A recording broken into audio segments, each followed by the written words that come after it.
এই ভিডিওটা স্পেশালি মুসলিমদের জন্য। ডোন্ট মাইন্ড, রাগ করবেন না, আগেই বলে দিচ্ছি, রাগ করবেন না, রাগ করবেন না, রাগ করবেন না। আগে দেখুন এই ভিডিওটা। ধর্ম মানে কি ইঙ্গিত করেছেন এর আগে বলেছিলেন, আমি আছি বলে আছো, নইলে একটা কমিউনিটি 1 সেকেন্ডে শেষ করে দিবে। ইঙ্গিত তো পরিষ্কার।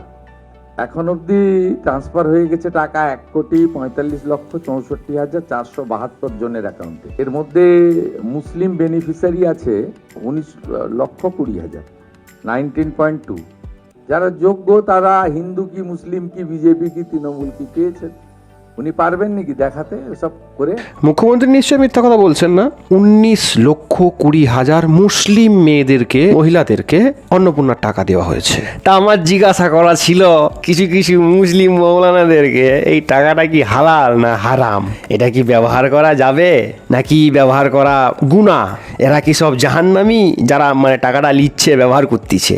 মুসলিম বেনিফিশিয়ারি আছে 19,20,000। রাগ করবেন না, কথাটা একটু ভেবে দেখুন। দেশের মধ্যে যেই সরকারে আসুক না কেন, সব জনগণের সঙ্গে একতার সাথে ভাবনা চিন্তা, ভালো মন্দ নিয়ে চলাটাই হলো যে আমাদের দায়িত্ব। বাট কিছু কিছু ক্ষেত্রে আমরা দেখি, বিশেষ করে একে ভোট দিলে জাহান্নামে যাব, এটা রং। আর মাফ করবেন, আবার একবার বললাম।